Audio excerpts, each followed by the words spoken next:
NBA Power Rankings post free agency. Number 1, the Brooklyn Nets. Number 2, the Milwaukee Bucks. Number 3, the Los Angeles Lakers. Number 4, the Phoenix Suns. Number 5, the Utah Jazz. Number 6, the 76ers. Number 7, the Denver Nuggets. Number 8, the Miami Heat. And number 9, the Atlanta Hawks. And number 10, the LA Clippers. I would say I put the LA Clippers at 11 and put the Bulls at 10. Because they had a DeMar DeRozan, Lonzo Ball. And I feel like that's enough to put them ahead of the Clippers. The Clippers didn't really do that much in the offseason or free agency. And Kawhi Leonard's going to be hurt for pretty much a lot of the year. So I don't think they should be that high on that list. I think I'd put them at around 11. And I think Milwaukee Bucks should be number 1 and the Nets should be number 2 just because they're the defending champions. And I feel like, but the Brooklyn Nets have probably the best odds to win it. So that's probably why they're number 1. But I'd put the Milwaukee Bucks at number 1. Do you guys agree with this NBA Power Rankings? I think this is about right.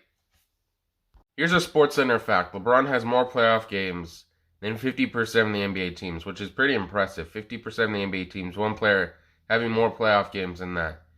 And has won more playoff games than 73% of the NBA teams, which is pretty impressive that he has more wins than some of the franchises in the playoffs. And this is a very impressive stat for LeBron, actually. Not being cocky, not being arrogant, I would have been a better football player than I was in basketball. This is Allen Iverson if he would have stuck with football, he says. If he would have chose football over basketball. And this is on the Shannon Sharp video podcast. And I think most likely if he would have stuck with football, I think he won an AP Football Player of the Year and Basketball Player of the Year. I think he probably would have not been as good. I think he was better at basketball than he was at football. A lot of people in the comments were talking about how he probably wouldn't have played quarterback because quarterback was his position.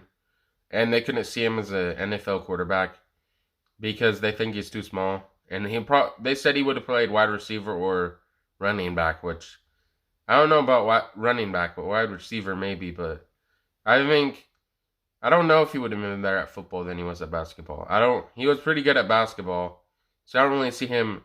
For him to be good at football, he'd probably have to have won an MVP in football. So probably have like 30 touchdowns in a season for a quarterback. Or caught like 13 passes in the whole season, which I don't know if he would have done that in football. I think basketball he would have probably been better in. What do you guys think? Do you guys think Allen Iverson could have played football?